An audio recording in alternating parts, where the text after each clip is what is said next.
तो हेलो दोस्तों, कैसे हैं आप लोग। स्वागत है आपका अपने यूट्यूब चैनल ड्राइव रिपोर्ट पर। आज हम करने जा रहे हैं एक ओनरशिप रिव्यू R15S वर्जन 2.0 का।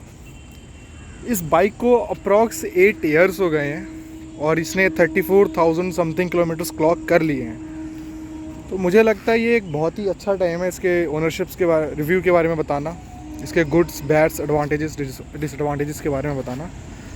तो चलिए सबसे पहले हम शुरू करते हैं इसके इंजन से। ये 149.8 सीसी का लिक्विड कूल्ड इंजन है जो कि आपको 16.8 PS की मैक्सिमम पावर देता है 8,500 RPM पर, और 15 न्यूटन मीटर का मैक्सिमम टॉर्क देता है ये इंजन आपको 7,500 RPM पर। ये 6 स्पीड है और लिक्विड कूल्ड है। तो कहीं ना कहीं ये बहुत एक अच्छा कॉम्बिनेशन होता है इस बाइक की परफॉर्मेंस में, इसके माइलेज में। और जैसे कि आप दे सकते हैं ये एग्रेसिव बाइक है, एक रेसिंग बाइक है, तो इसमें हैंडलिंग का क्या ही कहना। इसकी हैंडलिंग के तो समझ लो कि क्या ही कहूँ मैं आपको इसके बारे में। गजब हैंडलिंग है इसकी। और माइलेज, अगर मैं इसको 55 से 60 के बीच में चलाता हूँ तो ये मुझे 61 तक का भी माइलेज देती है। आप मानेंगे? जी हाँ, 61 का। और जब मैं इसको ऑन एन एवरेज अपना 70 तक चलाता हूँ, 75 तक भी चलाता हूँ, तो ये भी मुझे 55-50 का माइलेज देकर जाती है।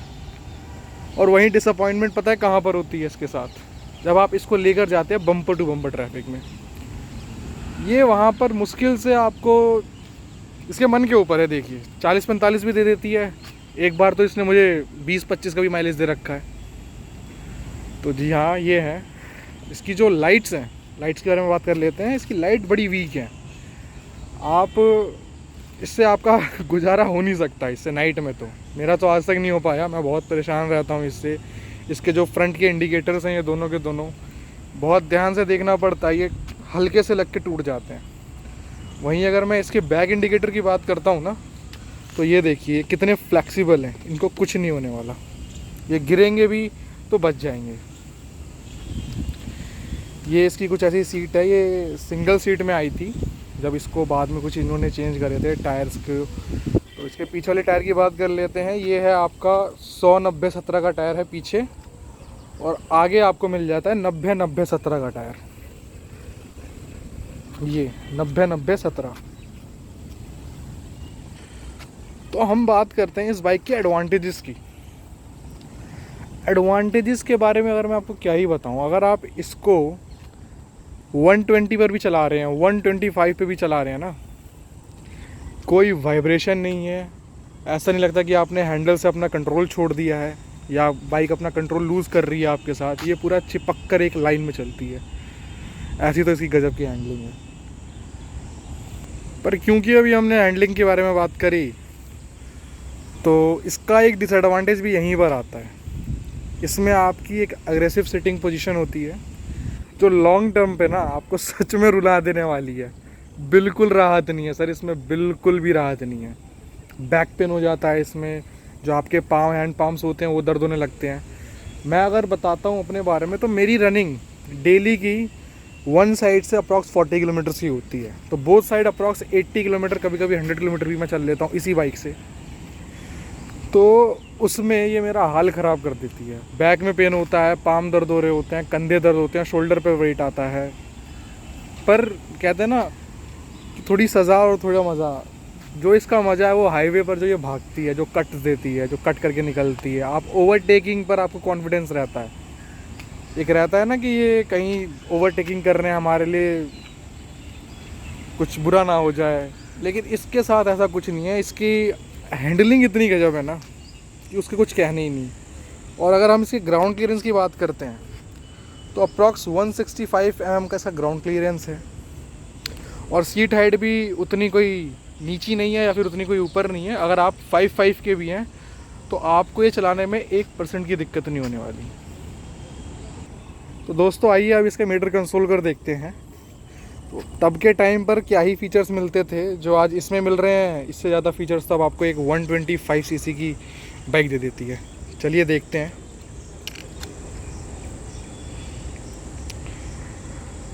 तो तब क्या था ना, इस मीटर का जो ये पार्ट डिजिटल पार्ट एनालॉग था, इसने मेरा दिल जीत रखा था। अगर मैं बताऊं, जब ये आरपीएम की सुई ऊपर चढ़ती है तो ये इतना प्यारा लगता है देखने में कि इसकी कोई गिनती नहीं है। किसी चीज़ से आप इसको कंपेयर कर नहीं सकते। अभी जो R15 वर्जन 4 में आ रहे हैं ना मीटर्स, उनसे भी मुझे ये अच्छे लगते हैं। अगर इसमें वैसे कुछ फीचर्स दे देते हैं, ये जो भी वो देते हैं, प्रोवाइड करते हैं, तो ये उसके मुकाबले अच्छे थे। तो इसमें इधर आपको एक बटन मिल जाता है सिलेक्ट करने के लिए, जिसमें एक ओडो आता है, ट्रिप 1, ट्रिप 2, दैट्स इट। ये आपकी न्यूट्रल की लाइट हो गई, इंडिकेटर की लाइट, हाई बीम की लाइट, इंजन माल फंक्शन की लाइट, और ये टेम्परेचर बताता है। तो इनके कलर्स एक बार आप फिर देखना चाहें देख सकते हैं। इसको नज़दीक कर देता हूँ मैं, ये देखिए। तो ये तो रही बात इसके इंजन की। अब हम बात करते हैं इसके टैंक की। तो ये 12 लीटर्स का टैंक है, और रेंज जैसे कि मैंने कहा कि इतनी अच्छी माइलेज है। तो जो मैं फुल टैंक करा देता हूँ ना, तो अप्रॉक्स मेरे को 400, 450, 500 तक की रेंज ये दे देता है। नहीं मानोगे आप, मुझे पता था। ये फुल टैंक है, वह एक बार कम हुआ इसका, ठीक है।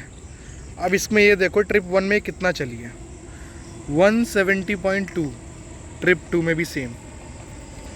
तो एक बार कम हुआ है इसका, और इसने 170 किलोमीटर की रेंज मुझे दी है।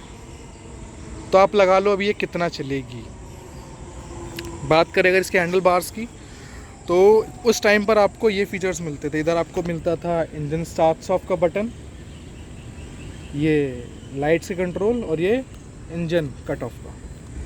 पर ये जो बटन जो BS4 अपडेट के बाद ये चले गए थे इंजन की, ये हेडलाइट्स की बटन, सॉरी, तो ये मुझे बहुत अच्छे लगते हैं, क्योंकि अब आप इसको अपने मन से सेट कर सकते हैं, जहाँ ये बटन बंदों को यूज़ करने को नहीं मिलते हैं। इस साइड बात करते हैं हम अगर, तो इस साइड आपको मिल जाता है एक हॉर्न का बटन, इंडिकेटर का button, high beam low beam का बटन, और एक ये पास बटन। देखिए पास लाइट आ रही है ना। पीछे से ये कुछ बाइक ऐसी दिखती है, आप देख सकते हैं। ये इसकी फेयरिंग का डिज़ाइन है, कुछ स्क्रैचेस इसमें लग गए हैं टाइम के साथ। मैंने नहीं लगाए तो किसी ना किसी ने तो लगाई ही है, अब उसमें क्या बोला जाए। ये है इसकी बैक लाइट, देखिए एकदम सिंपल सुपर लुक है इसका। एज के साथ साथ आप देख सकते हैं कि इंडिकेटर्स येलो पड़ने लग गए हैं, बैक लाइट येलो पड़ रही है इसकी। ये इसका मडगार्ड, ये इसका एग्जॉस्ट नोट तो होए, क्या कहना है इसका, एकदम प्यारा सा एग्जॉस्ट नोट है, कोई फालतू की आवाज़ नहीं, एकदम स्मूथ इंजन इसका। यामाहा को तो जानते ही हो आप लोग, रिफाइंड इंजन के लिए मशहूर हैं अपने। और अलॉय व्हील्स देखिए इसके,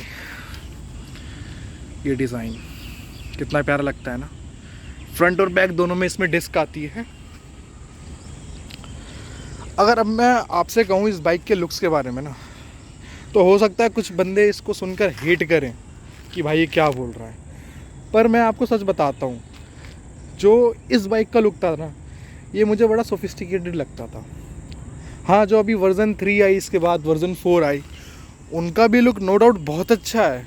बहुत माचो बाइक्स लगती हैं देखने में, एग्रेसिव लगती हैं, प्रीमियम लगती हैं। बट ये बाइक का लुक था ना एकदम सिंपल सा, सोबर सा, कोई फालतू के उसमें कट्स क्रीजेस नहीं थे। और ये इसने मतलब दिल में जगह बना ली इस लुक ने, मैं आपको क्या बताऊँ। और इसमें मैंने कुछ टाइम के साथ चेंजेस ही करे हैं, बहुत छोटे मोटे चेंजेस थे। तो ये आप देख रहे हैं ORVM, sorry side mirrors, ORVM तो गाड़ियों में कहते हैं। ये मैंने फोल्डेबल साइड मिरर्स लगवाए थे इसमें। एक्चुअली क्या था ना, वो इससे पहले वाले वो फिक्स्ड आते थे। तो आप कहीं टाइट एरिया में जा रहे हैं जहाँ कोई ना कोई तो आपको मार ही देगा इसको साइड से जाकर, कहेगा भैया सॉरी। तो बार बार इसको तुड़वाना और बार बार सॉरी सुनने से अच्छा है कि इसको चेंज कराओ, इसमें फोल्डिंग लगाओ। जहाँ भी ये टाइट स्पेस में जाती है गाड़ी, कुछ नहीं करना है इसमें, इसको ऐसे फोल्ड कर दो और ये मस्त हो गई।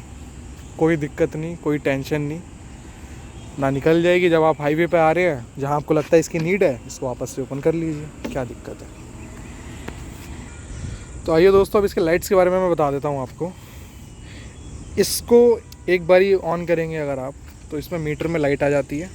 और इसके जो पायलट लैंप्स हैं, ये पायलट लैंप्स देख रहे हैं आप, ये ऑन हो जाते हैं। ठीक है, अब इसको हम फर्दर इधर लेकर जाते हैं तो इसका जो एक साइड की लाइट है ना वो जल जाती है। हाई बीम पर ये दोनों चलती हैं। जैसे हमने ये इसको हाई बीम करा तो आप देख रहे हैं इसने उजाला मचा दिया। उजाला क्या मचा दिया, समझ लो अंधेरे में किसी ने मोमबत्ती जला दिया, दिया जला दिया, बस इतना ही उजाला है इसका। बहुत वीक लाइट हैं ये, आपको रात में कुछ ज़्यादा रेंज आपको मिलेगी नहीं, कुछ ज़्यादा दिखेगा नहीं, परेशान ना लग रहा होगा इससे। और तब इसके कुछ ऐसे फुटरेस्ट आते थे, अब देख सकते हैं अभी भी ये बहुत अच्छी कंडीशन में है क्योंकि रनिंग हुई नहीं। लास्ट 1 साल से मैं इसको चला रहा हूँ, वरना तो कभी कभी ओकेजनली चलती थी ये। तो ये फोल्डिंग है, बहुत अच्छी, ये फोल्डिंग फुटरेस्ट है इसकी, बहुत अच्छी बात है। कभी गिरते हैं कुछ होता है तो ये टूटते नहीं है जल्दी, ये अपना फोल्ड हो जाते हैं आराम से। साइड में एक आपको सारी गार्ड भी मिल जाता है। और इधर देखते हैं हम, इधर भी सेम कहानी है। कितना देख रहे हो, कितना प्यारा सा एलिगेंट सा लुक आ रहा है इसके अंदर। ये एजिंग थी यार ये बाइक, इसकी कोई मतलब कुछ कहना ही नहीं था इसका। साइड से बस ये एक मैंने दोस्त को दे दी थी अपने किसी, तो उन ससुर ने आगे से तोड़ दी जाके। इसको सोचा मैंने बहुत बार सोचा कि चेंज करा लें, ना कराएं, तो वही है, हम टल जाती है बात कि अब करवाते रहेंगे। तो ये टाइम हो गया, इसको हमने चेंज कराया नहीं। आगे देखेंगे इसको कहीं चेंज कराना, क्योंकि सेल आउट तो नहीं करनी है ये। आप ये देखो ना कि ये मुझे अप्रॉक्स 60 तक का भी माइलेज दे देती है। 6 स्पीड गियर है। 6 स्पीड का फ़ायदा क्या है पता है, ये हायर आरपीएम्स पर भी चलेगी ना, अगर हायर आरपीएम्स पर भी, सॉरी हायर स्पीड पर भी इसके आरपीएम्स कम रहेंगे और बाइकों के मुकाबले। फॉर एग्जांपल कोई 5 स्पीड गियर बॉक्स वाली बाइक है ना, अगर वो 60 की स्पीड पर चल रही है 5वें गियर पर, तो वो 5000 आरपीएम पर क्रूज़ करती है, और ये 4000 आरपीएम पर आ जाती है 60 की स्पीड पर। तो आप समझ रहे हो कि लमसम 1000 आरपीएम का डिफरेंस आ गया इसमें। तो ये कितनी अच्छी बात है हमारे लिए। तो सेम वही वर्जन 3 में, वर्जन 4 में भी कंटिन्यू करा है उन्होंने। बहुत सारे फीचर्स दे दिए अब तो, क्या है, ट्रैक्शन कंट्रोल दे दिया, ABS दे दिए, बॉडी चेंज कर दी पूरी, इंजन में बहुत सारे चेंजेस कर दिए, VVA दे दिया। तो वो उसमें नहीं है अब, लेकिन तब भी ये बाइक की मतलब देखो अच्छी तो लगती है यार, क्या बताऊँ मैं, इतनी प्यारी लगती थी। और आप मानोगे जो वर्जन 2 की बाइक हैं और ये सिंगल सीट वाली बाइक, पूरे R15 के सीरीज़ में ना यही सबसे कंफर्टेबल बाइक थी ना। वर्जन 3 में आपको उतना अच्छा कंफर्टेबल पोर्शन मिलेगा ना, वर्जन 4 में मिलेगा। हाँ, अगर आप इसको और अदर बाइक से कंपेयर करते थे, CBR 250 आती थी, CBR 150 आती थी, उसके मुकाबले तो नहीं है। बट मैं R15 की सीरीज़ में ही देख रहा हूँ, तो भी ये क्रूजिंग में बहुत अच्छी थी, कंफर्टेबल थी। फुट पैक्स पर इसके कोई वाइब्रेशन नहीं, हैंडल बार्स पर कोई वाइब्रेशन नहीं, एकदम स्मूथ भागती थी। कहते हैं यामाहा की रिलायबिलिटी तो अलग ही होती है सर। RX 100 के टाइम से ही हम उसको फॉलो कर रहे हैं। तो चलिए दोस्तों, यही था आज की वीडियो के लिए। वीडियो पसंद आई तो लाइक करिए, शेयर करिए, सब्सक्राइब करिए। धन्यवाद।